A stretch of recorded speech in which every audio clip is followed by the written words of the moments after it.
தந்தை, மைந்தன், தூயாவின் திருப்பெயரால் ஆமேன். இறைவேண்டல் செய்வோம். உம்முடைய பிள்ளைகளாக வாழ்வதற்கு எங்களை அழைக்கின்ற அன்பின் இறையே, இந்த புதிய நாளுக்காக, புதிய மாதத்திற்காக, புதிய வாரத்திற்காக உமக்கு நாங்கள் நன்றி செலுத்துகின்றோம். 2021 ஆண்டிலே பலவிதமான இக்கட்டான சூழலில் நாங்கள் வாழ்ந்தாலும் நீர் எங்களோடு இருக்கிறவராகவே இருந்து எங்களை வழிநடத்துகின்றவராக இருக்கின்றீர். அதற்காக உமக்கு நாங்கள் நன்றி செலுத்துகின்றோம். இந்த வருடத்திலே 6 மாதங்களை கடக்க செய்து இந்த 7ஆம் மாதத்தின் 1ஆம் நாளிலே கர்த்தாவே, உம்முடைய பிரசன்னத்தை உணர்ந்தவர்களாக நாங்கள் குடும்பத்தோடு இணைந்து உம்மை வழிபட வந்திருக்கின்ற இந்த நேரத்தில் நீர் எங்கள் மத்தியில் உம்முடைய இருப்பு நிலை இருத்தலாக்கி எங்களை தொடர்ந்து வழிநடத்த வேண்டும் என்றார்கின்றோம். இந்த வழிபாட்டு வழியாக நீர் மகிமை பெறவும் நாங்கள் சிறுமை பெறவும் நீர் எங்களுக்கு துணை புரியும். உம்மை நாங்கள் முழு உறுதியத்தோடும் ஆத்மாவோடும் பலத்தோடும் வழிபட தகுதிப்படுத்தியலும் இதை உம்முடைய திருப்பேரில் வேண்டிக் கொள்கின்றோம் அன்பின் கடவுளே, ஆமேன். குடும்பத்தோடு இணைந்து உங்களுடைய இல்லங்களில் அமர்ந்து கடவுளை வழிபட்டு கொண்டிருக்கின்ற உங்கள் யாவரையும் நம்மை வழிநடத்துகின்ற ஆண்டவராகிய இயேசு கிறிஸ்துவின் திருப்பேரில் வாழ்த்தி வரவேற்கின்றேன். இந்த வழிபாட்டிற்கு துவக்கமாகவும் கடவுளை போற்றுவனமாகவும் நாம் யாவரும் ஒன்றிணைந்து நம்முடைய பாமாலையில் 1ஆம் பாமலை யாவரும் இணைந்து பாடுவோம். ஆத்மாவே உன் ஆண்டவரின் என்ற பாமலையை நாம் யாவரும் இணைந்து பாடுவோம்.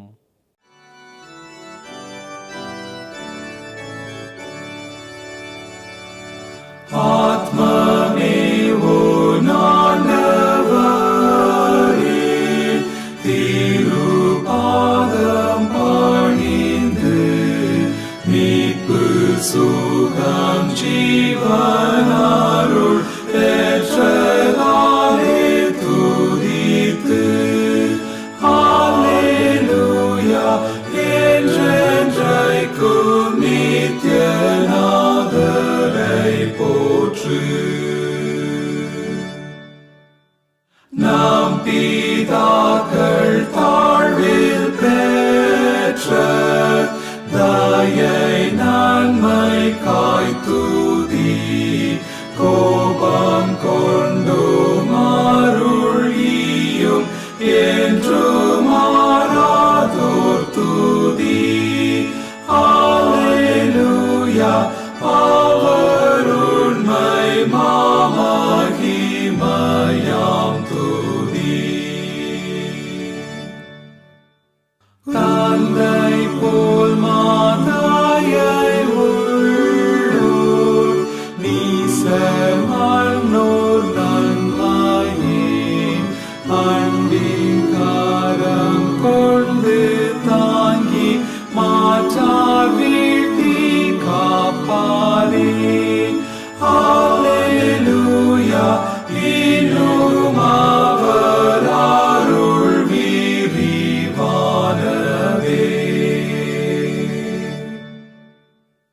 என்றும் நின்றவர் சமூகம் போற்றும் தூதர் கூட்டமே நாற்றிசையும் நின்றெழுந்து பணிவீர் நீர் பக்தரே. அல்லேலூயா அனைவரும் அன்பின் தெய்வம் போற்றுமே.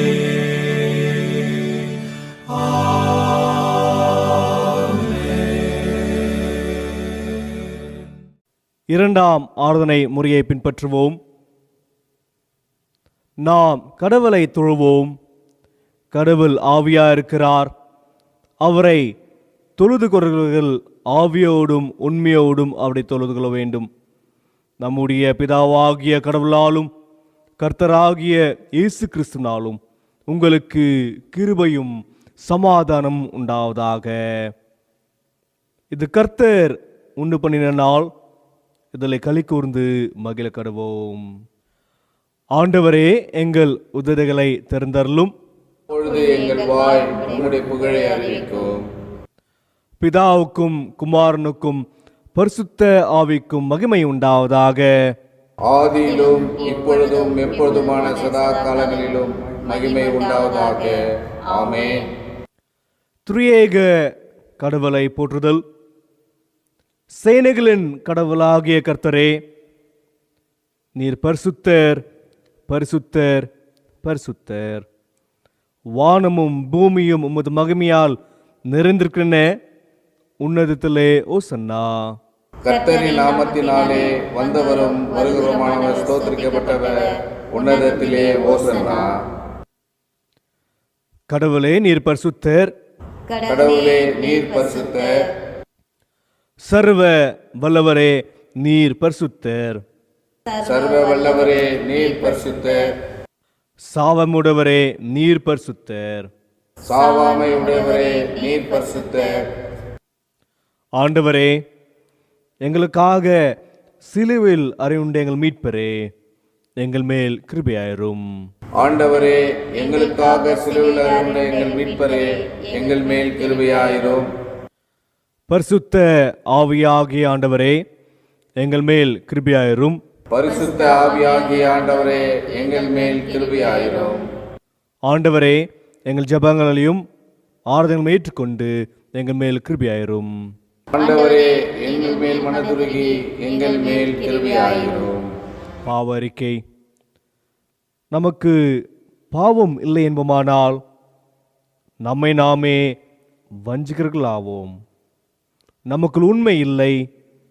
நமது பாவங்களை அறிக்கையிட்டால் பாவங்களை நமக்கு மன்னித்து எவ்விதர்மை நீக்கி நம்மை சுத்தி பெறுவதற்கு அவர் நம்பத்தக்கவரும் நீதிமுள்ளவர். நான் எழுந்து என் தகப்பனதற்கு போய், தகப்பனே, பரத்துக்கு விரதமாகவும் உமது பார்விலும் பாவம் செய்தேன். இனி உம்முடைய மகனென்று சொல்லப்படுவதற்கு நாம் பாத்திரனல்ல. உம்முடைய கூலிக்காரனாக என்னை வைத்துக்கொள்ளும் என்பேன். கடவுள் ராஜ்யம் சமீபத்திருக்கிறது. மன திரும்பி சுவிசேஷத்தில் நம்பிக்கை வையுங்கள். நமது பலவனுக்காக பரிதபிக்க முடியாத பிரதனாஸ் நமக்கு இராமல் எல்லா விதத்திலும் நம்மை போல் சோதிக்கப்பட்டு பாவம் இல்லாத பிரதனாஸ் நமக்கு இருக்கிறார். நாம் மௌனமாக இருந்து நம்மை நாமே சோதித்து அறிவோமாக. நம்முடைய பாவங்களை நாம் அறிக்கை செய்வதற்கு உதவியாக நாம் யாவரும் இணைந்து நம்முடைய கீர்த்தனைகளில் 141ஆம் கீர்த்தனை ஐயா நான் பாவி என்ற பாடலை நாம் யாவரும் இணைந்து பாடுவோம்.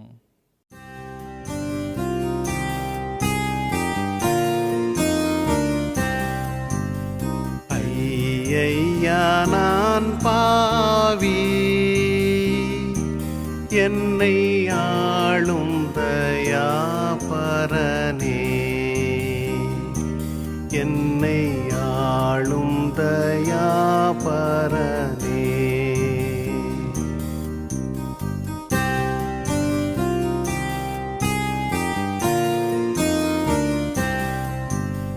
பொய்யாம் உலக உல்லாசத்தினால் மனம் போன வழி நடந்தேன். ஏசையா அபயம் அபயம் இறங்கும் பேர் ஐயா என் தாதாவே. ஐயா நான் பாவி, என்னை ஆளும் தயாபரனே, என்னை ஆளும் தயாபரனே.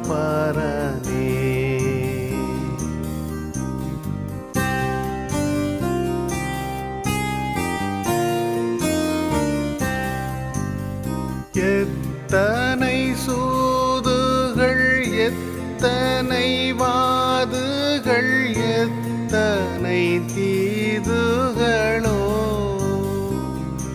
எனதத்தனே என் பிழை அத்தனையும் போரு தாண்டருளும் கோவே. ஐயையா நான் பாவி, என்னை ஆளும் தயாபரனே,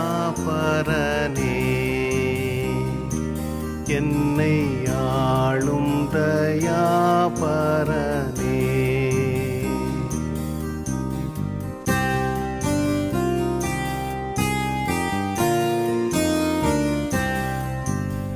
வஞ்சகமோ கரவோ கபடோமாய் மாலமோரண்டகமோ மனசஞ்சலம் நீக்கி எனக்கருள் செய்யும் சமஸ்த நன்மை கடலே. ஐயையா நான் பாவி, என்னை ஆளும் தயாபரனே, என்னை ஆளும் தயாபரனே.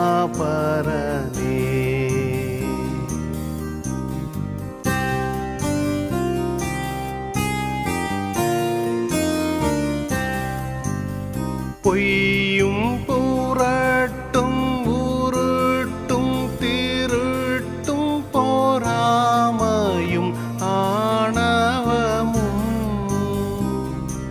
விட்டு உய்யும்படி அருள் செய்யும் அநாதி ஓர் ஏகத்திரித்துவனே. ஐயையா நான் பாவி, என்னை ஆளும் தயாபரனே,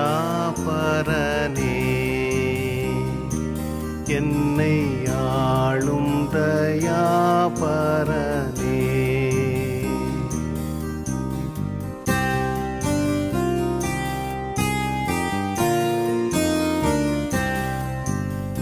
உன்னை யாவற்றிலும் பார்க்க சிநேகித்துனதடியார்களையும்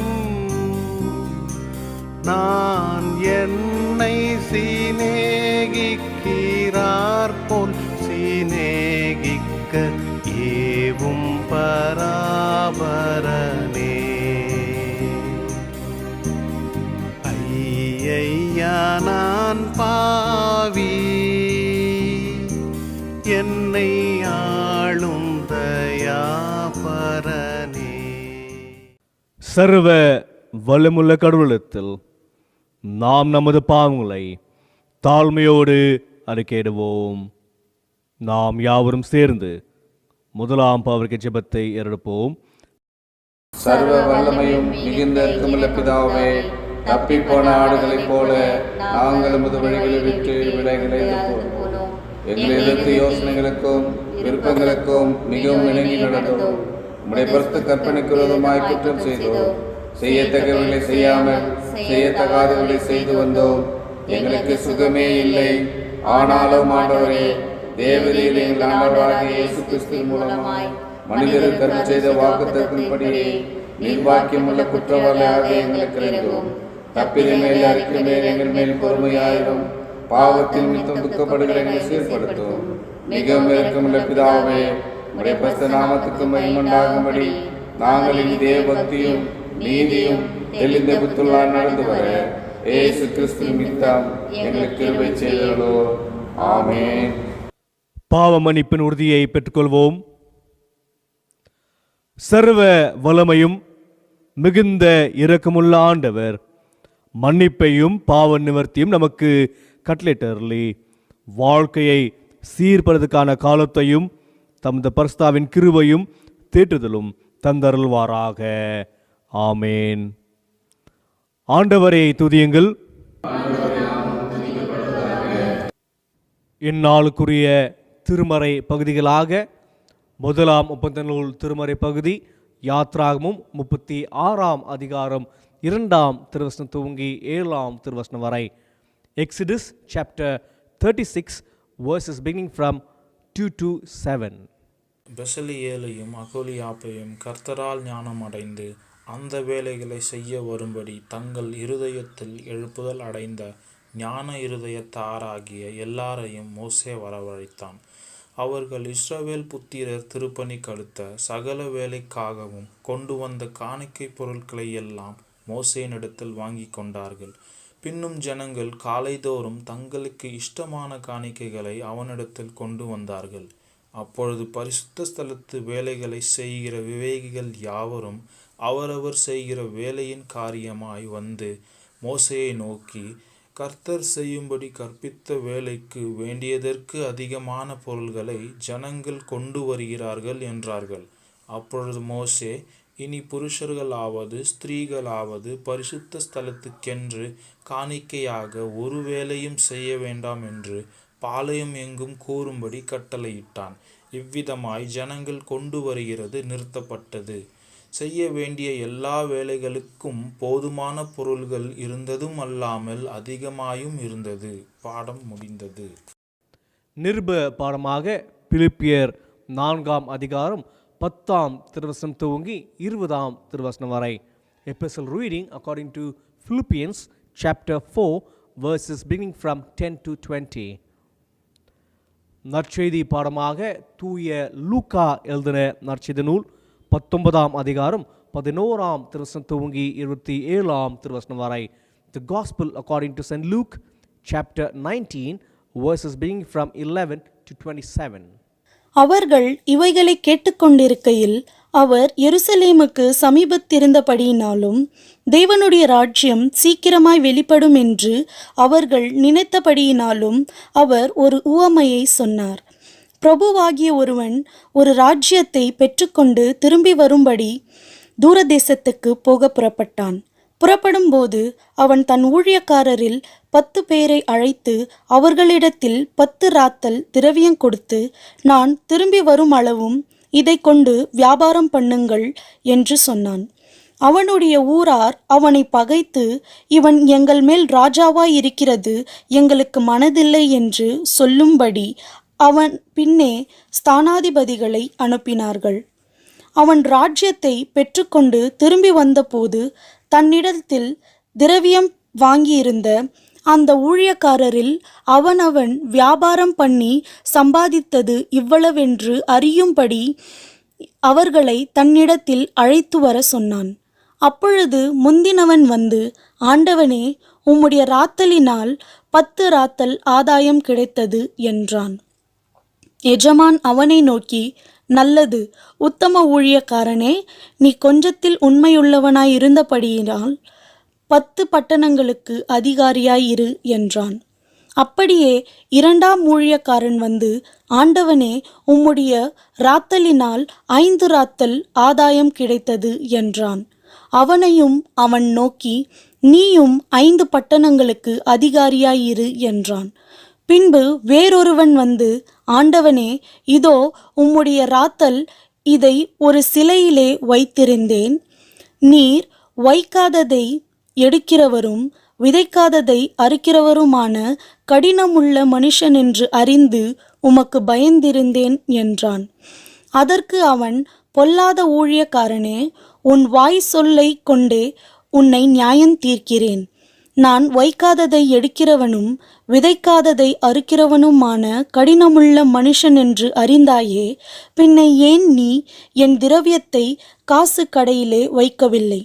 வைத்திருந்தால் நான் வரும்போது அதை வட்டியோடே வரப்பற்றிக் கொள்வேனே என்று சொல்லி சமீபமாய் நிற்கிறவர்களை நோக்கி, அந்த ராத்தலை அவன் கையிலிருந்து எடுத்து 10 ராத்தல் உள்ளவனுக்கு கொடுங்கள் என்றான்.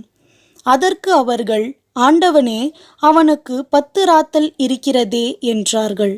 அதற்கு அவன், உள்ளவன் எவனுக்கு கொடுக்கப்படும், இல்லாதவனிடத்தில் உள்ளதும் எடுத்துக்கொள்ளப்படும் என்று உங்களுக்கு சொல்கிறேன்.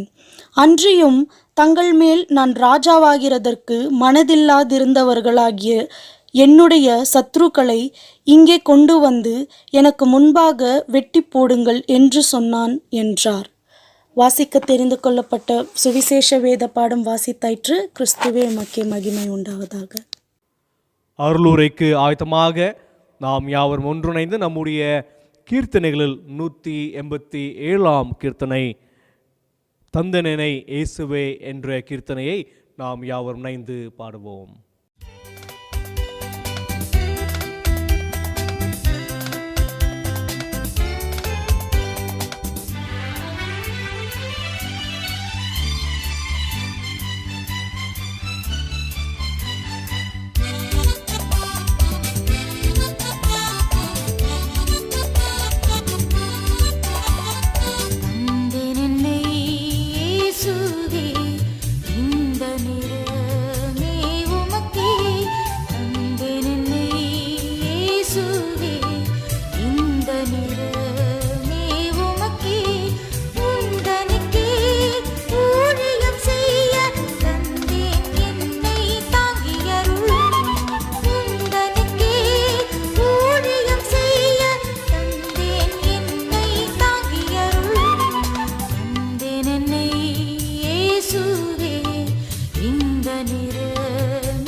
சித்தம் நான் செய்வேன், எந்தன் சித்தம் ஒழித்திடுவேன். உந்தன் சித்தம் நான் செய்வேன், எந்தன் சித்தம் ஒழித்திடுவேன். எந்த இடம் எனக்கு காட்டினும் இயேசுவே அங்கே இது போகிறேன். எந்த இடம் எனக்கு காட்டினும் இயேசுவே அங்கே இது போகிறேன். தந்தேன் என்னை இயேசுவே, இந்த நேரமே உமக்கே.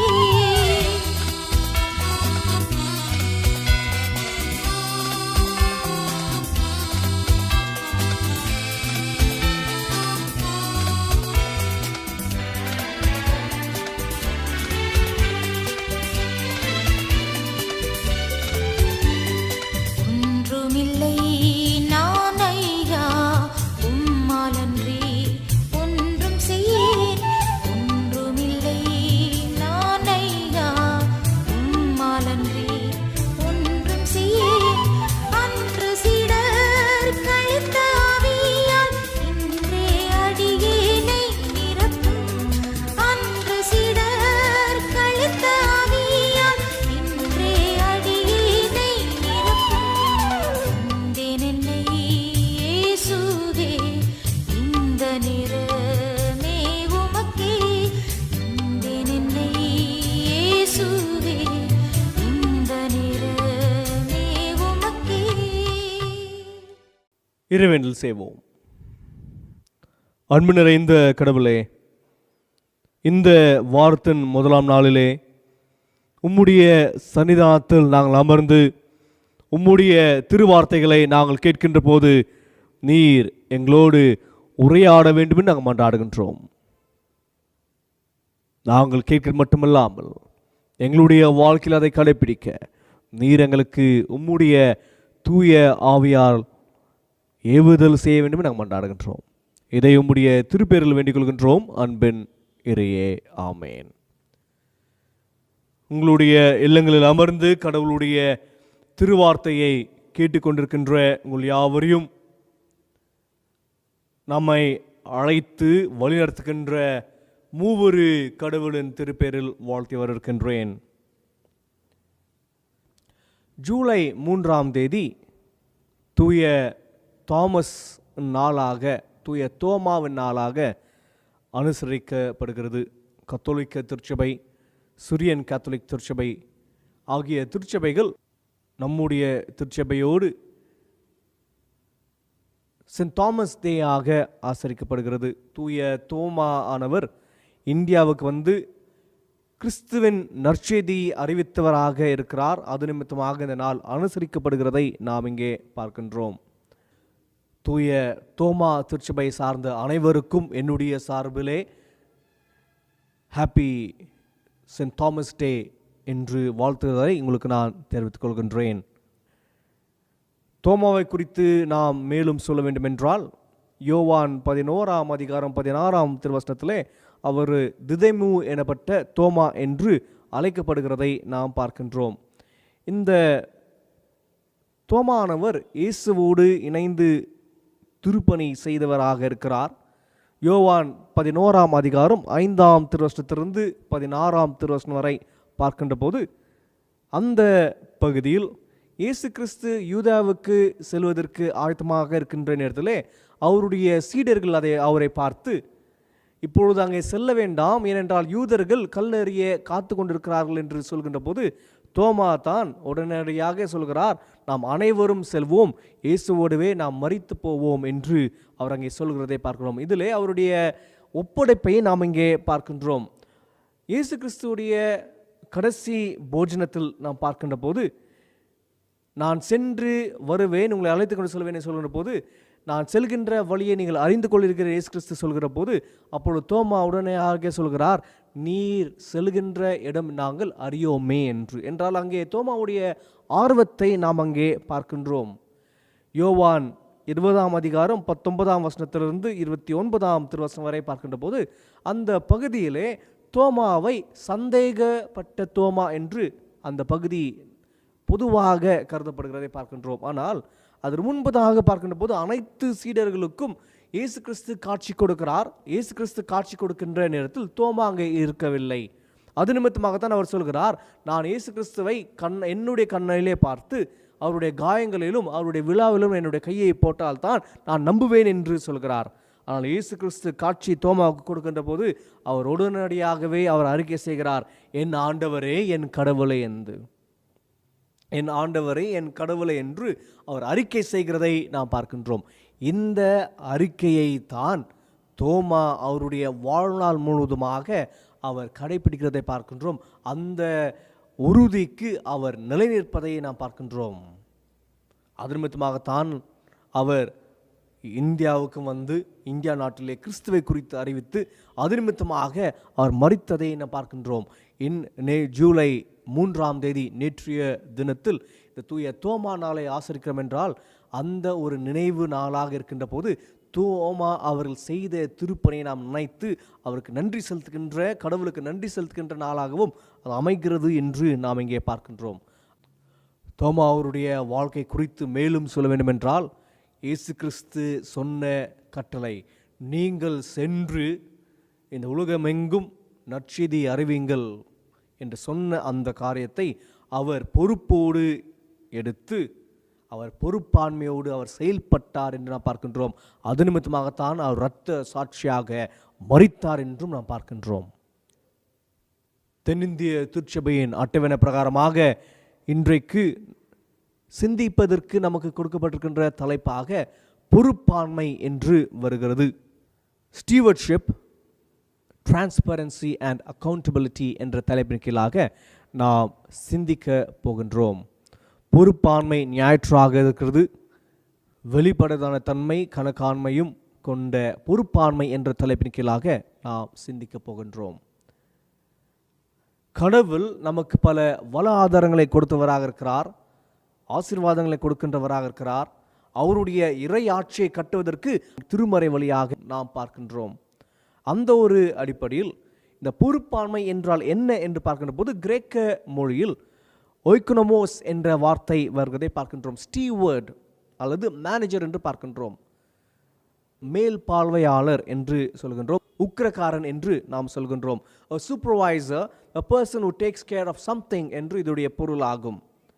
இந்த ஸ்டீவர்ட்ஷிப் என்று சொல்கின்ற போது பொறுப்பாண்மையோடு உக்கிரகாரத்தோடு நடப்பது என்று சொல்கின்ற போது அது வெறும் நம்ம கொடுக்கின்ற பொறுப்புகள் மட்டுமல்ல, ஆனால் பலவிதமான சிந்தனையில் ஒரு பரந்த ஒரு மனப்பான்மையோடு இதை நாம் சிந்திக்க வேண்டும். அதாவது நமக்கு நேரத்திலே நாம் பொறுப்பாண்மையோடு நாம் நேரத்தை செலவு செய்ய வேண்டும். நம்ம கொடுத்திருக்கின்ற தாளந்துகளை, நம்ம கொடுத்திருக்கின்ற பொறுப்புகளை உறவுகளிலும் குடும்பத்திலும் திருச்சபையிலும் சமுதாயத்திலும் நாம் பணிபுரிகின்ற இடத்திலும் பொறுப்பாண்மையோடு எவ்வாறு நாம் பணி செய்வது, எவ்வாறு நாம் நம்முடைய காரியங்களை செய்வது என்ற தலைப்பு தான் இன்றைக்கு நமக்கு கொடுக்கப்பட்டிருக்கிறது. இந்த ஒரு அடிப்படையில் நமக்கு கொடுக்கப்பட்டிருக்கின்ற 3 திருமறை பகுதிகள் என்றும் சற்று நாம் தியானிக்கலாம். யாத்ராகமம் 36ஆம் அதிகாரம் 2ஆம் திருவசனம் துவங்கி 7ஆம் திருவசனம் வரை நமக்கு கொடுக்கப்பட்டிருக்கிறது. இந்த பகுதியில் இஸ்ரவேல் மக்கள் வனாந்தர பயணத்திலே கடவுளுக்கென்று ஒரு டேபர்னாக்கிள் ஜெபக்கூடாரம் கட்டப்பட வேண்டும் என்று அவர் முயற்சி எடுக்கிறார். கடவுளுடைய கட்டளை நிமித்தமாக அதை செய்கிறார். அந்த ஒரு விஷயத்தில் கடவுள் 2 மனிதர்களை தெரிந்து கொண்டு அவருக்கு சில தாளந்துகளை கொடுக்கிறார். இந்த பரிசுத்த ஸ்தலம் எவ்வாறு கட்டப்பட வேண்டும் என்று யாத்ராகமம் 35ஆம் அதிகாரம் 30ஆம் திருவசனம் துவங்கி 35ஆம் திருவசனத்தை பார்க்கின்ற போது அந்த 2 நபர்களை குறித்து அங்கே வருகிறது. கடவுள் அங்கே 2 தெரிந்து கொள்கிறதை பார்க்கின்றோம். ஒருவர் பார்க்கின்ற போது பெசலேல் என்பவர், இவர் ஊரியுடைய மகனாக இருக்கிறார். மற்றொருவர் பார்க்கின்ற போது அகாலியல் என்ற ஒருவர் இருக்கிறதை பார்க்கின்றோம். இவர் 2 தெரிந்து கொண்டு கடவுள் அதை எவ்வாறு கட்ட வேண்டும், எவ்வாறு அதை செய்ய வேண்டும் என்று அந்த ஞானத்தை, அந்த தாளந்தை 2 கொடுக்கிறதை பார்க்கின்றோம். இந்த பரிசுத்த ஸ்தலத்தை எவ்வாறு உருவமைக்க வேண்டும் என்று. அதே போல மோசே அதை கண்டு கொண்டு மோசே அவருடைய தாளந்துகளை அங்கீகரித்து அவர்களை பயன்படுத்துகிறதை நான் பார்க்கின்றோம். இங்கே பார்க்கின்ற போது 3 மக்கள் அங்கே நான் பார்க்கின்றோம். முதலாவது இந்த தாளந்துகளை பெற்ற இந்த 2 பெசலியல் மற்றும் ஒஹாலியல், இந்த 2 பார்க்கின்றோம். மற்றொரு பார்க்கின்றோம் மோசேயுடைய தலைமத்தை அங்கே பார்க்கின்றோம். 3ஆவதாக பார்க்கும்போது அங்கே மக்களுடைய பொறுப்பாண்மையுடைய செயல்பாடு என்ன என்று 3 விதமாக நாம் இங்கே பார்க்கலாம். முதலாவது இந்த 2 தங்களுடைய தாழ்ந்துகளை மற்றவர்கள் பகிர்ந்து கொண்டு அந்த தாழ்ந்துகள் வழியாக அந்த பரிசுத்த ஸ்தலத்தை கட்ட முயல்கிறதை பார்க்கின்றோம். அதற்கு உதவியாக இருக்க, தேவைகளை சந்திக்க அங்கே இருக்கின்ற அனைத்து மக்களும் தன்னுடைய தங்கத்தையும் அதை கட்டுகிறதை நாம் பார்க்கின்றோம். ஒரு காலகட்டத்தில், ஒரு நேரத்தில் அங்கே தேவையான பொருட்கள் அனைத்தும் வருந்து செல்கிறது. அங்கே பார்க்கின்ற போது மோசே அது தேவைக்கு அதிகமாக அங்கே மக்கள் கொடுத்து கொண்டே இருக்கிறார். 36ஆம் அதிகாரம் 3ஆம் திருவசனத்திலே நாம் பார்க்கின்ற போது அங்கே மக்கள் கொடுத்து கொண்டே இருப்பதை பார்த்து அவர் அடுத்த நாள் சொல்கிறார், நீங்கள் கொடுப்பது போதுமாக இருக்கிறது என்று அவர் அங்கே சொல்வதை பார்க்கின்றோம். மக்களுக்கு அங்கே சரியான கணக்கை அவர் ஒப்புவிப்பதை நாம் பார்க்கின்றோம். சரியாக இருக்கிறது, நீங்கள் கொடுத்தது போதுமாக இருக்கிறது என்ற மனப்பான்மையோடு அங்கே மோசே செயல்படுகிறதை பார்க்கின்றோம். இங்கே இந்த 2 மக்கள் ஒஹாலியோல், இந்த 2 வாலிபர் பெசலேல் மற்றும் அகாலியோல் 2 வாலிபராக இருக்க வேண்டும். அவர்கள் 2 தங்களுடைய தாழ்ந்துகளை அதற்கு பயன்படுத்துவதை பார்க்கின்றோம். மோசே அதை உற்சாகப்படுத்தி அதை உபயோகப்படுத்துகிறதை நாம் பார்க்கின்றோம். அதே போல பார்க்கின்றோம் மக்கள் அதற்கு உதவியாக அங்கே இருப்பதை பார்க்கின்றோம். மக்கள் தங்களுடைய பொருட்களை அங்கே கொடுப்பதையும் நாம் இங்கே பார்க்கின்றோம். கொடுப்பது மிக அதிகமாக இருப்பதை பார்த்து மோசே போதும் என்று சொல்கின்ற அந்த மனப்பான்மையும் அங்கே பார்க்கின்றோம். 3 காரியங்களை பார்க்கின்றோம். மோசேயுடைய தலைமைத்துவத்திலே யூட்டிலைசேஷன் ஆஃப் டேலண்ட்ஸ் என்று நாம் பார்க்கின்றோம். தாழ்ந்துகளை பயன்படுத்துகின்ற அந்த தலைமைத்துவத்தை மோசே இடத்தில் பார்க்கின்றோம். அந்த பொறுப்பாண்மையை மோசே இடத்தில் நாம் பார்க்கின்றோம். அதே போல மக்களும் இந்த பொறுப்பாண்மை செய்வதற்காக தங்களுக்கு கொடுப்பதை ஈந்து கொடுப்பதையும் நாம் இங்கே பார்க்கின்றோம். அதே போல பார்க்கின்ற போது அங்கே மோசே போதும் என்ற மனப்பான்மையை அங்கே சொல்கிறதை பார்க்கின்றோம். 5ஆம் வசனத்திலே the people are bringing much more than is needed to carry out the work which the Lord has commanded to do. Moses therefore ordered a proclamation to be made throughout the camp. Let neither man nor woman make any more contributions for the sanctuary. இந்த காலத்தில் நாம் பார்க்கின்ற போது இந்த பொறுப்பாண்மை என்று சொல்கிற போது மோசேயுடைய பொறுப்பாண்மை மட்டுமல்ல, அந்த இருவருடைய பொறுப்பாண்மை மட்டுமல்ல, அங்கிருந்த அனைத்து மக்களுடைய பொறுப்பாண்மையும் பார்க்கின்றோம். என்றால் பொறுப்பாண்மை என்று சொல்கின்ற போது அந்த பொறுப்பாண்மை ஒரு கூட்டு செயல்பாடாக இருக்கிறது என்று பார்க்கின்றோம். ஸ்டீவர்ட்ஷிப் ஆஸ் கலெக்டிவ் ரெஸ்பான்சிபிலிட்டி என்று முதலாவதாக நாம் இங்கே பார்க்கின்றோம். இரண்டாவதாக நமக்கு கொடுக்கப்பட்டிருக்கின்ற நிருப பாடமாக பிலிப்பியர் 4ஆம் அதிகாரம் 10ஆம் வசனம் துவங்கி 20ஆம் திருவசனம் வரை நமக்கு கொடுக்கப்பட்டிருக்கிறது. இந்த பகுதியில் பவுலடியார் பிலிப்பி மக்களுக்கு அவர் நன்றியுள்ளவராக இருக்கிறார். அவர் ஈந்து கொடுத்த காரியங்களுக்காக நன்றி செலுத்துகின்ற பகுதியாக இது அங்கே இருக்கிறதை நாம் பார்க்கின்றோம். பொதுவாக இந்த பிலிப்பியர் திருச்சபை முழுதுமாக பார்க்கின்ற போது அங்கே பொறுப்பாண்மையுடைய கடிதமாக இது இருக்கிறது. அங்கே எவ்வாறு கொடுக்க வேண்டும், நம்பிக்கையில் வாழ வேண்டும் என்று அந்த பகுதிகள் முழுதுமாக அவ்வாறே இதிலே வருகிறதை நாம் பார்க்கின்றோம். அந்த ஒரு பின்னணியில் 18ஆம் திருவசனத்திலே பார்க்கின்ற போது பிலிப்பி திருச்சபைக்கு அவர் கொடுத்த பணத்திற்காக, அவருடைய உதவிக்காக, எப்ரபிரதாஸ் உடைய உதவிக்காக அங்கு நன்றி செலுத்துகின்றவராக இங்கே காணப்படுகிறார். 11ஆம் திருவசனத்திலே நாம் பார்க்கின்ற போது பவுலடியார் எவ்வாறு தன்னுடைய வாழ்க்கையை அவர் வாழ்ந்தார், எவ்வாறு அவருடைய திருப்பணியை செய்தார் என்று அங்கே 11ஆம் திருவசனத்திலே அவர் விவரிக்கிறதை பார்க்கின்றோம். அவர் தன்னுடைய தேவைகளை தானே சந்திக்கின்ற மனிதராக he was self sufficient என்று நாம் அங்கே பார்க்கின்றோம். செல்ஃப் சஃபிஷியன்ட் என்று பார்க்கின்ற போது தனக்கு தேவையான காரியங்களை தானே பூர்த்தி செய்கின்ற மனிதராக இருக்கிறது. அதே நம் 1 தெசலோனியர் 2ஆம் அதிகாரம் 5ஆம் திருவசனத்திலிருந்து 9ஆம் திருவசனம் வரை அதை பார்க்கின்றோம். அதே போல 1 கொரிந்தியர் 9ஆம் அதிகாரம் 15ஆம் திருவசனத்திலிருந்து 18ஆம் திருவசனம் வரை பார்க்கின்ற போது பவுல் அடியார் தன்னுடைய வாழ்க்கையுடைய தேவைகளை தானே வேலை செய்து அதை நடத்துகின்ற ஒரு செயலில் ஈடுபடுகிறதை நாம் பார்க்கின்றோம். ஆனாலும் பல நேரங்களில் தன்னுடைய திருப்பணிக்கென்று இத்தகைய நன்கொடைகளை ஏற்றுக்கொள்கின்ற நபராகவும் அவர் இருக்கிறார். அதுதான் அங்கே 16ஆம் திருவசனத்திலே அவர் சொல்கிறார், நான் தெசலோனிக்கா திருச்சபையில் இருந்தபோது நீங்கள் எனக்கு உதவி செய்தீர்கள் என்று அவர் அங்கே சொல்கிறதை நாம் பார்க்கின்றோம். உதவிகளை ஏற்றுக்கொள்கின்ற ஒரு நபராக இருக்கிறார். மேலும் நாம் பார்க்கின்ற போது பவுல் அடியார் தன்னிறைவோடு வாழ்வதற்கு அங்கே ஒரு அழைப்பையும் அவர் கொடுக்கிறதை பார்க்கின்றோம். தன்னிறைவோடு வாழ்வதற்கு அவர் முயர்ந்ததையும் அவர் சொல்கிறதை நாம் இங்கே பார்க்கின்றோம். All teachers to be self content என்று நாம் இங்கே பார்க்கின்றோம். பொறுப்பாண்மை என்று சொல்கின்ற போது இங்கே பவுலுடைய மாடலாக நாம் இதை இங்கே பார்க்கலாம். பால்ஸ் மாடல் ஆஃப் ஸ்டீவர்ட்ஷிப் என்று பார்க்கின்ற போது 10ஆம் திருவசனத்திலே எவ்வாறு பிலிப்பி திருச்சபை பவுலுடைய திருப்பணிக்கும் அக்கறையுள்ளவராக இருந்தார் என்று 10ஆம் திருவசனத்தை வருகிறதை பார்க்கின்றோம். 12ஆம் திருவசனத்திலே பவுலுடைய செயல்பாடுகள் எவ்வாறு இருந்தது என்று பார்க்கிற போது அவர் அங்கே சொல்கிறார் 12ஆம் திருவசனத்திலே, அதாவது அனைத்து தேவைகளையும் சந்திக்கின்ற சூழலும் அவர்கள் வாழ்ந்தார், கடின பாடும் அவர்கள் வாழ்ந்தார். எத்தகைய சூழலிலும் நான் என்னை மாற்றிக்கொள்வதற்கு நான் சித்தமாக இருந்தேன் என்று அவர் அங்கே சொல்கிறதை நாம் பார்க்கின்றோம். அடாப்டபிள் லைஃப் என்று நாம் அதை சொல்லலாம். எத்தகைய சூழலுக்கும் அந்த சூழலுக்கு ஏற்ப வாழ்வதற்கு அவர் கற்றுக்கொண்டார், அவ்வாறே வாழ்ந்தார் என்று பார்க்கின்றோம். பொறுப்பாண்மை என்று சொல்கின்ற போது இத்தகைய அடாப்டபிலிட்டியும் நமக்கு தேவையாக இருக்கிறது.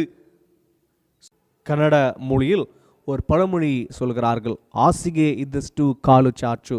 அத்தகைய வாழ்க்கையை தான் இவர் இங்கே வாழ்கிறதை நாம் பார்க்கின்றோம். என்றால் இந்த பகுதி முழுதுமாக நாம் பார்க்கின்ற போது 18ஆம் திருவசனத்திலே அவர் சொல்கிறார், நான் தன்னிறைவோடு வாழ்ந்தது நிமித்தமாக கடவுள் என்னுடைய தேவைகளை, பிறருடைய தேவைகளை சந்தித்தார் என்ற அர்த்தத்தில் தான் அந்த 18ஆம் திருவசனத்திலே அவர் சொல்கிறார், கடவுள் நம்முடைய தேவைகளை சந்திக்கிறவராக இருக்கிறார் என்று. எப்பொழுது என்று சொல்கிற போது நாம் தன்னிறைவோடு வாழ்கின்ற போது கடவுள் மற்றவர்களுடைய தேவைகளையும் சந்திப்பார் என்று அவர் இங்கே சொல்கிறதை நாம் பார்க்கின்றோம். என்றால் இந்த ஒரு அடிப்படையில் இரண்டாவதாக பாலுடைய ஸ்டீவர்ட்ஷிப் மாடல், பால் ஸ்டீவர்ட்ஷிப் மாடல்லே நாம் பார்க்கின்ற போது பொறுப்பாண்மை என்று சொல்கின்ற போது பொறுப்பாண்மை என்பது தன்னிறைவோடு வாழ்வது என்று பொருளாகும் என்று நாம் இங்கே பார்க்கலாம். மூன்றாவதாக நமக்கு கொடுக்கப்பட்டிருக்கின்ற நற்செய்தி நூல் லூக்கா எழுதின நற்செய்தி நூல் 19ஆம் அதிகாரம் 11ஆம் திருவசனத்திலிருந்து துவங்கி 22ஆம் திருவசனம் வரை நமக்கு கொடுக்கப்பட்டிருக்கிறது. இந்த பகுதியில் ஆண்டவராகிய இயேசு கிறிஸ்து 10 பொன் காசுகளுடைய ஊமையை அங்கே சொல்கிறதை நாம் பார்க்கின்றோம். இந்த பகுதியில் ஒரு நபர் தன்னுடைய அதிகாரத்தை பெற்றுக்கொள்வதற்காக ஒரு பயணம் செல்கிறார். பயணம் செல்கின்ற போது தன்னுடைய வேலைக்காரர்களை அழைத்து அங்கே ஒருவருக்கு 10 கோல்டு காயின்ஸ், மற்றவருக்கு 5 கோல்டு காயின்ஸ், மற்றவர்களுக்கு 1 கோல்டு காயினை கொடுத்து செல்கிறதை பார்க்கின்றோம். திரும்பி வருகின்ற போது அந்த 10 தங்க காசுகளை பெற்ற மனிதன் அதை இரட்டிப்பாக மாற்றுவதை பார்க்கின்றோம். அதே போல் 5 தாளந்துகளை பெற்ற மனிதனும் இரட்டிப்பாக மாற்றுவதை நாம் பார்க்கின்றோம். 1 தாளந்தை பெற்றவனோ அது அவ்வாறே வைத்து, நீர் எவ்வாறு கொடூரமான மனிதன் என்று நான் அறிவேன், அது நிமித்தமாக நான் இதை அப்படியே வைத்திருக்கிறேன் என்று சொல்கிறார். அந்த மனிதன் அதை கேட்டு கோபம் கொண்டு அந்த மனிதன் எடுத்த 1 தாளந்தையும் அதை பெற்று 10 தாளந்துடன் கொடுப்பதை நாம் பார்க்கின்றோம். 10 தாளந்து பெற்றவன் அதை அதிகம் படுத்துகின்ற போது அவனுக்கு 10 பட்டணங்களுடைய அதிபதியாக மாற்றுகிறார். அதே போல 5 பொன் காசுகளை பெற்றவனுக்கு 5 பட்டணங்களை கொடுக்கிறார். இவனுக்கு உள்ளதோ எடுத்துக்கொள்ளப்படுது என்று நாம் பார்க்கின்றோம். இந்த பகுதியை பொதுவாக யூட்டிலைசேஷன் ஆஃப் ரிசோர்சஸ் என்று நாம் பார்க்கின்றோம். ஆனால் பொறுப்பாண்மை என்று நாம் இதை சிந்திக்கின்ற போது அக்கௌண்டபிலிட்டி என்று நாம் இங்கே பார்க்கின்றோம். Accountability is very important in stewardship என்று நாம் பார்க்கின்றோம். Utilization of resources என்று நாம் இங்கே பார்க்கின்றோம். என்றால் மூன்றாவதாக நாம் இங்கே பார்ப்பது பொறுப்பாண்மை என்று சொல்கின்ற போது அது கணக்கு தன்மை உள்ளதாக இருக்க வேண்டும், அது பயன்பாட்டு உள்ளதாக இருக்க வேண்டும் என்று நாம் இங்கே மூன்றாவதாக நாம் இங்கே பார்க்கின்றோம். என்றால் இன்றைக்கு பொறுப்பாண்மை என்று சொல்கின்ற போது யார் பொறுப்பு தன்மையில் இருக்கிறார்களோ, பொறுப்பு இடங்களில் இருக்கிறார்களோ அவர்கள் மட்டுமல்ல, மாறாக நாம் ஒவ்வொரு மனிதராக நம்முடைய குடும்பத்தில், நம்முடைய திருச்சபையில், நம்முடைய சமுதாயத்தில், பணி செய்கின்ற இடத்தில், தனிநபராக, குழுவாக நாம் செயல்படுகின்ற போது இந்த பொறுப்பாண்மையுடைய தன்மை மிக முக்கியமாக இருக்குது என்று பார்க்கின்றோம். பொறுப்பாண்மை என்று சொல்கிற போது மோசே வழியாக நாம் கற்றுக்கொள்வது தாழ்ந்துகளை அவர் ஊக்குவிக்கிறதை பார்க்கின்றோம். மக்களுடைய ஈந்து கொடுப்பதை அவர் டிரான்ஸ்பரன்சியாக சரியான முறையில் அது நெறிப்படுத்துகிறதையும் பார்க்கின்றோம். போதும் என்ற மனப்பான்மையோடு அவர் செயல்படுவதை பார்க்கின்றோம். மோசேயுடைய தலைமையில் நாம் பார்க்கின்றோம் அது கூட்டு செயல்பாடாக இருக்கிறது. பொறுப்பாண்மை என்று செல்கின்ற போது கூட்டு செயல்பாடாக இருக்குது என்று நாம் அங்கே பார்க்கின்றோம். நிருப பாடத்தில் நாம் பார்க்கின்ற போது பால்ஸ் மாடலில் பவுலுடைய செயல்பாட்டில் தன்னிறைவோடு அவர் வாழ்ந்தார். அக்கறையுள்ள பிலிப்பு திருச்சபைக்கு அவர் நன்றி செலுத்துகிறதை பார்க்கின்றோம். இந்த தன்னிறைவு எப்பொழுது இருக்கிறதோ அப்பொழுது 18ஆம் திருவசனம் பிரகாரமாக மற்றவர்களுடைய தேவையை கடவுள் சந்திக்கிறவராக இருக்கிறார் என்று அவர் அங்கே கூறுகிறதை பார்க்கின்றோம். நற்செய்தி நூலில் பார்க்கின்ற போது கடவுள் நமக்கு கொடுத்த வள ஆதாரங்களை சரியான முறையில் அதை அக்கௌண்டபிலிட்டியோடு அதை பயன்படுத்துவது தேவையாக இருக்கிறது என்று மூன்றாவதாக நாம் இங்கே பார்க்கின்றோம். நம்முடைய வாழ்க்கையில் கடவுள் கொடுத்திருக்கின்ற வள ஆதாரங்களையும், கடவுள் கொடுத்திருக்கின்ற நேரத்தையும், கடவுள் கொடுத்திருக்கின்ற தாழ்ந்துகளையும், கடவுள் கொடுத்திருக்கின்ற உறவுகளையும், கடவுள் கொடுத்திருக்கின்ற சமுதாயத்தையும், திருச்சபையும், பணியிடத்திலும் நாம் எவ்வாறு பொறுப்பாண்மையோடு செயல்படுகிறோம் என்று சிந்தித்து பொறுப்பாண்மையோடு செயல்பட நம்முடைய திருச்சபைக்கு மட்டுமல்ல, திருச்சபை வழியாக சமுதாயத்துக்கும், சமுதாயத்தின் வழியாக நாட்டிற்கும் பொறுப்பாண்மையோடு வாழ கடவுள் நம்மை அழைக்கிறார். அத்தகைய வாழ்க்கை நாம் வாழ கடவுள் நமக்கு துணை புரிவராக. ஆமேன். கண்களை மூடி நாம் இறைவேண்டல் செய்வோம். அன்பு நிறைந்த கடவுளே, இந்த நாளுக்காக, இந்த நேரத்துக்காக உமக்கு நாங்கள் நன்றி செலுத்துகின்றோம். நீர் எங்களுக்கு தேவையான அனைத்தையும் நீர் கொடுக்கின்றவராக இருக்கிறீர். பொறுப்பாண்மையோடு வாழ்வதற்கு நீர் எங்களுக்கு அழைப்பு கொடுக்கின்றவராக இருக்கின்றீர். அதற்காக உமக்கு நாங்கள் நன்றி செலுத்துகின்றோம். இந்த நேரத்திலும் நாங்கள் இந்த செய்தியை கேட்க மட்டுமல்லாமல் எங்களுடைய வாழ்க்கையில் நாங்கள் இதை கடைபிடிக்க நீர் எங்களுக்கு துணை புரியும். பொறுப்பாண்மை என்பது ஒரு கூட்டு முயற்சியாக இருக்கிறது, கூட்டு செயல்பாடாக இருக்கிறது. பொறுப்பாண்மை என்பது ஈந்து கொடுப்பது, டிரான்ஸ்பரன்சியாக இருப்பது, அக்கௌண்டபிலிட்டியாக இருப்பது என்று நாங்கள் பார்த்தோம். அவ்வாறே நாங்கள் செயல்பட, பொறுப்பாண்மையோடு வாழ நீர் எங்களுக்கு துணை புரியும். இதை உம்முடைய திருப்பேரில் வேண்டிக் கொள்கின்றோம் அன்பின் கடவுளே, ஆமேன். திருச்சபையின் அறிவிப்புகள். பிரியமானவர்களே, நீங்கள் அறிந்திருக்க விதமாக தென்னிந்திய திருச்சபை கர்நாடகா மத்திய பேராயம் சட்டத்தின் பிரகாரமாக வருகின்ற 2021 ஆண்டு துவங்கி 2024 ஆண்டு வரை திருச்சபையுடைய பாஸ்டரேட் கமிட்டியுடைய எலெக்ஷன் நடைபெற வேண்டும். அந்த ஒரு அடிப்படையில் கடந்த மாதங்களில் ப்ரொவிஷனல் வோட்டர்ஸ் லிஸ்ட் நம்முடைய திருச்சபையில் போடப்பட்டு, ஃபைனல் லிஸ்ட் போடப்பட்டு, கேலண்டர் ஆஃப் ஈவெண்ட்ஸும் போடப்பட்டிருக்கிறது. இன்றைக்கு நம்முடைய திருச்சபையுடைய தேர்தலுக்குரிய அறிவிப்புகளை அறிவிக்க இருக்கின்றோம். CSI Karnataka Central Diocese St. Thomas Church, BM Road, Muscom, Andersonpet, KGF, Pastorate Committee Election 2021 to 2024.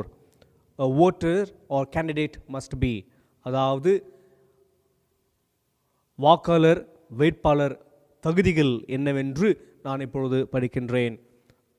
Be aged over 21 years, 21 வயதிற்கு மேற்பட்டவராக இருக்க வேண்டும். இரண்டாம் தகுதியாக be a regular communicant member of the church willing to abide by the faith and the order of the church.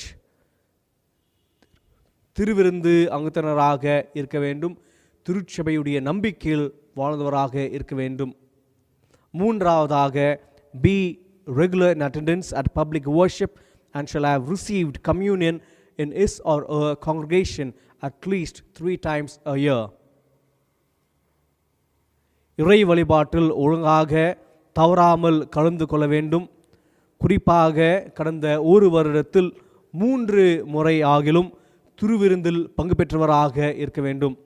நான்காவது தகுதியாக be a member of the congregation of the concerned church for an unbroken period of 12 months prior to the election and shall be obtained a valid transfer certificate from her previous CSI pastorate and shall give a declaration that he or she is not member of any other church. அதாவது நம்முடைய திருச்சபையில் கடந்த ஒரு வருட காலமாக தொடர்ந்து திருச்சபை அங்கத்தினராக இருக்க வேண்டும். மற்ற திருச்சபையின் அங்கத்தினராக இருக்கக்கூடாது. மற்ற திருச்சபையிலிருந்து வந்திருந்தால் அவர்கள் சரியான டிரான்ஸ்ஃபர் சர்டிஃபிகேட் கொண்டு வர வேண்டும். நான்காம் தகுதியாக not be under discipline by the order of bishop and shall not have openly abandoned the Christian faith during the previous 2 years. இந்த 2 வருடங்களாக பிஷப்புடைய டிசிப்ளினரி ஆக்ஷனில் இருக்கக்கூடாது. அதே போல நம்முடைய கிறிஸ்துவ நம்பிக்கை விட்டு செல்ல இருக்கக்கூடாது என்று 5ஆம் தகுதியாக இருக்கிறது. 6ஆம் தகுதியாக not to be a voting member of any other pastorate in the diocese. The essential point to keep in mind regarding the election of the member is that the administration of the affairs and the pastorate should be entrusted to those most fitted for the spiritual task and who is the opinion of the pastorate to have been called for such purpose. 6ஆம் தகுதியாக இந்த பாஸ்டரேட் கமிட்டியுடைய தேர்தலில் நிற்கவர்கள் சரியான தகுதியுள்ளவராக திருச்சபையுடைய மேம்பாட்டிற்காக செயல்பட வேண்டும். அதோடு இது திருப்பணி என்று உணர்வோடு கடவுளுடைய அழைப்பு உள்ளவர்களாக, இது ஆன்மீக வளர்ச்சிக்கும் திருச்சபையுடைய வளர்ச்சிக்கும் ஏதுவாக இருக்கின்ற நபர்கள் மேல் இந்த பொறுப்பு கொடுக்கப்பட வேண்டும் என்று 6ஆம் தகுதியாக இருக்கிறது. இது ஓட்டர் கேண்டிடேட்டுடைய தகுதிகளாக இருக்கிறது. வாக்காளர் வேட்பாளருடைய தகுதிகளாக இருக்கிறது. நம்முடைய திருச்சபையுடைய கேலண்டர் ஆஃப் ஈவெண்ட்ஸை நான் வாசிக்கின்றேன். தேர்தல் கால அட்டவணை. CSI Karnataka Central Diocese, St. Thomas Church, BM Road, Muscom, Andersonpet 13. Pastorate Committee election for the triennium 2021-2024. Calendar of events. தூய தாமஸ் திருச்சபையுடைய பாஸ்டர் கமிட்டி எலெக்ஷன் 2021 ஆண்டு 2024 ஆண்டுடைய தேர்தல் கால அட்டவணை. Display of provisional voters list 2nd May 2021 to 2nd June 2021. வாக்காளர் பட்டியல் வெளியீடு நாள் 2 மே 2021 ஆண்டு துவங்கி 2 ஜூன் 2021 ஆண்டு வரை. Last date for the submission of letter for correction 1st June 2021. Provisional voters list உடைய additions submission அல்லது correction 1st June 2021 ஆக இருந்தது. அதேபோல display of final voters list 20th June 2021 11 am. First announcement 4th July 2021. அதாவது இன்றைக்கு நம்முடைய திருச்சபையுடைய calendar of events பிரகாரமாக இது first announcement ஆக இருக்கிறது. First announcement 4th July 2021. Second announcement 11th July 2021. இரண்டாம் அறிவிப்பு 11th July 2021. Third announcement 18th July 2021. மூன்றாம் அறிவிப்பு 18ஆம் தேதி ஜூலை 2021 ஆண்டு. Issue of nomination forms 11th and 12th July 2021 5 p.m. to 6:30 p.m. வேட்பு மனம் தாள் கொடுக்கும் நாள் 11ஆம் தேதி 12ஆம் தேதி ஜூலை 2021 ஆண்டு 5 மணி துவங்கி 6:30 மணி வரை. Filing of nominations 12th July 2021 5 p.m. to 6:30 p.m. வேட்பு மனம் தாக்குதல் செய்ய கடைசி நாள் 12th July 2021 5 மணி துவங்கி 6:30 மணி வரை. Scrutiny of nominations 12th July 2021 6:30 p.m. Publication of eligible candidates 13th July 2021 11 a.m. தகுதியுள்ள வேட்பாளர் பட்டியல் அறிவித்தல் 13ஆம் தேதி ஜூலை 2021 ஆண்டு காலை 11 மணிக்கு. Date and time for withdrawal 13th July 2021 5 p.m. to 6:30 p.m. வேட்புமனம் திரும்ப பெற கடைசி நாள் 13ஆம் தேதி ஜூலை 2021 ஆண்டு 5 மணி துவங்கி 6:30 மணி வரை. Publication of final list of candidates 14th July 2021 11 a.m. வேட்பாளர் இறுதி பட்டியல் அறிவித்தல் 14ஆம் தேதி ஜூலை 2021 ஆண்டு 11 மணிக்கு. எலெக்ஷன் டேட் தேர்தல் தேதி 19th July 2021 காலை 9 மணி துவங்கும். Balloting hours 9 a.m. to 1 p.m. 9 மணி துவங்கி 1 மணி வரை ஓட்டுகளை நீங்கள் செலுத்தலாம். எலெக்ஷனுடைய இடமானது தூய தாமஸ் திருச்சபை, பிஎம் ரோட், மஸ்கம், ஆண்டர்சன்பேட், KGF 563113. பிரியமானவர்களே, இது நம்முடைய திருச்சபையுடைய தேர்தலுடைய முதலாம் அறிவிப்பாக இருக்கிறது. This is the first announcement of calendar of events for our church pastor committee election for the triennium 2021-2024. Thank you. பிரியமானவர்களே, இந்த தேதிகளை நீங்கள் நினைவு கொண்டு ஜெபத்தோடு இதற்காக நீங்கள் மன்றாடி இதிலே நீங்கள் பங்கு பெற்று திருச்சபையுடைய மேம்பாட்டிற்காக சரியான நபர்களை நீங்கள் தெரிந்து கொண்டு திருச்சபையுடைய வளர்ச்சிக்காக நீங்கள் வந்து அந்நாளிலே, அதாவது 19ஆம் தேதி ஜூலை 2021 ஆண்டு மண்டே திங்களாக இருக்கிறது. கொரோனா நிமித்தமாக திருச்சபையில் மூடப்பட்டிருக்கின்ற நேரத்தில் வீக்கெண்ட் கர்ஃபியூ இருக்கிற நிமித்தமாக இது மண்டேயாக வைக்கப்பட்டிருக்கிறது, திங்கள் வைக்கப்பட்டிருக்கிறது. நீங்கள் அனைவரும் ஒத்துழைத்து உங்களுடைய ஓட்ஸை அன்று வந்து செலுத்த வேண்டும் என்று அன்போடு கேட்கப்படுகிறீர்கள். நன்றி. திருமண அறிக்கை. நமது திருச்சபையை சார்ந்தவரும் number 1218 5th cross Gautam Nagar Robertson பேட்டிலே வசிக்கும் Mr Ravinder Prakash, Mrs Catherine, இவருடைய குமாரன், ஏமந்த் என்பவருக்கும்,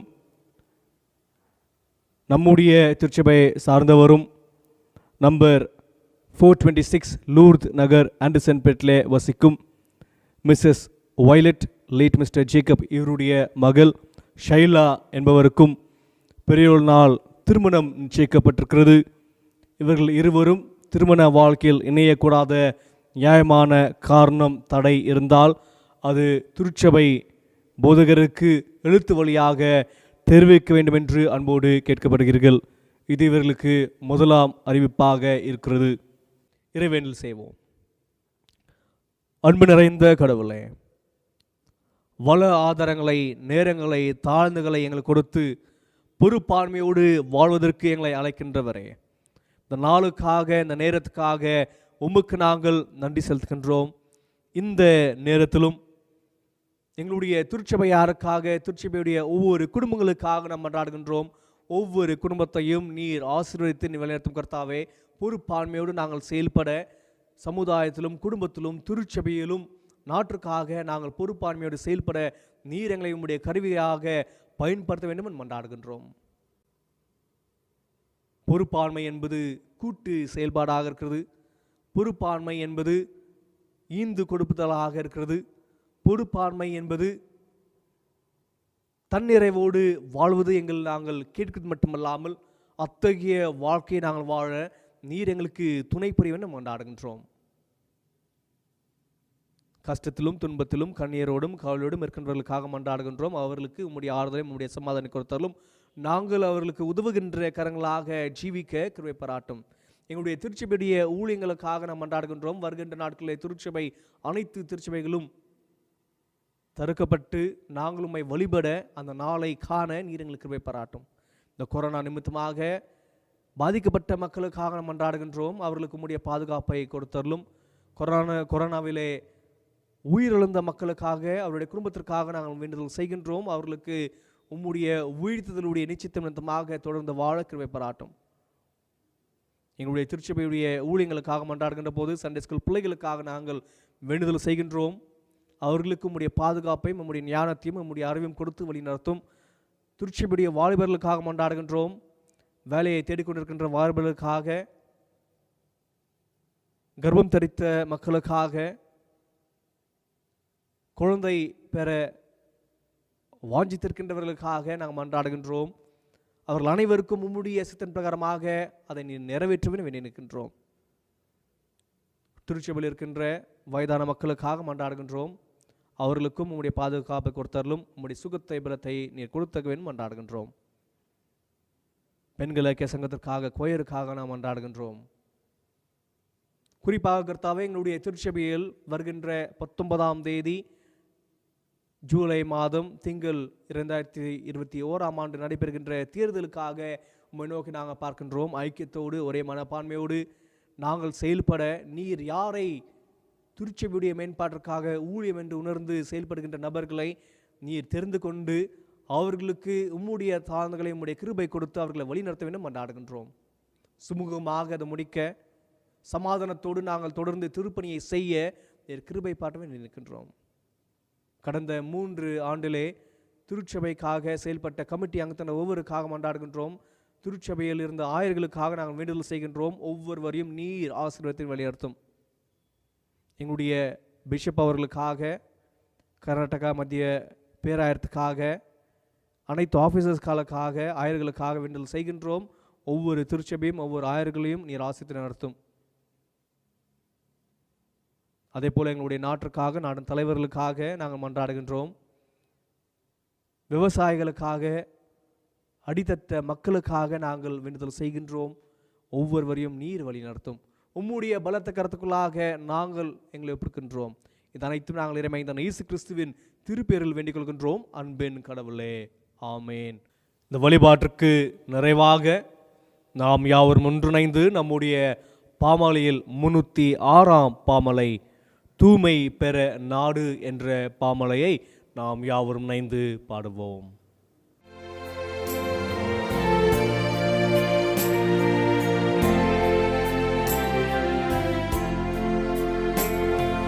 தூய்மை பெற நாடு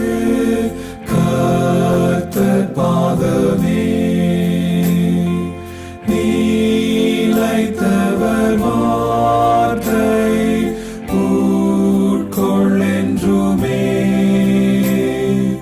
கூடி பக்தரோடு சோர்ந்தோர் தாங்குவார் யாவிலுமே தெய்வ தாயை நாடுவார்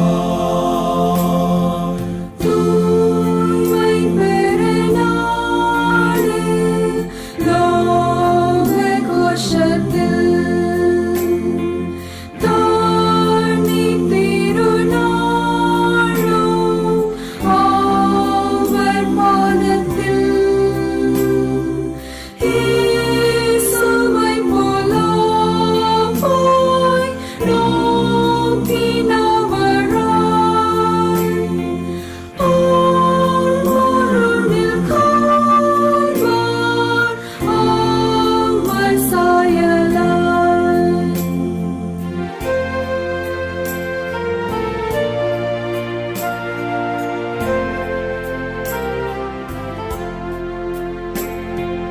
தூய்மை பெற நாடு கர்த்தர் நடத்த என்ன நேரிட்டாலும் அவர் பின் செல்ல இன்பம் துன்பம் நேர்ந்தும் நீடாயவராய் நோக்கியவர் வாக்கில் வைப்பாய் நம்பிக்கை தூய்மை பெற நாடு ஆத்மா அமர்ந்து சேந்தை செய்கையாவும் அவர்க்குட்பட்டு அன்பின் ஜீவ ஊற்றாய் சேர்ந்து ருசிக்க ஊற்றும் தூய்மையாவாய் வீணில் வசிக்க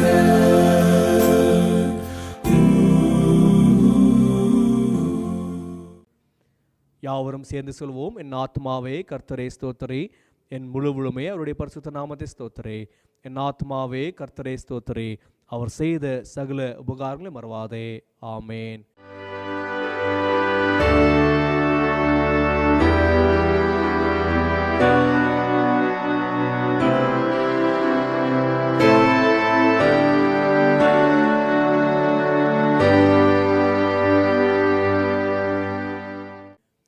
இறை ஆசியை பெற்றுக்கொள்வோம். பொறுப்பாண்மையோடு வாழ்வதற்கு நம்மை அழைக்கின்ற நம்முடைய ஆண்டவராகிய இயேசு கிறிஸ்துவின் கிருபை, கடவுளின் அன்பு, தூயாவின் கூற்றுவு, ஐக்கியம், சமாதானம், வழிநடத்தல் நம் அனைவரோடும் இப்பொழுதும் எப்பொழுதும் சதாகாலம் நிலைத்து இருப்பதாக. ஆமேன். கடவுள் உங்களோடு இருப்பதாக. இறை அமைதியோடு தொடர்ந்து நாம் வாழ கடவோம். ஆமேன். அனுக்கிரக வார்த்தை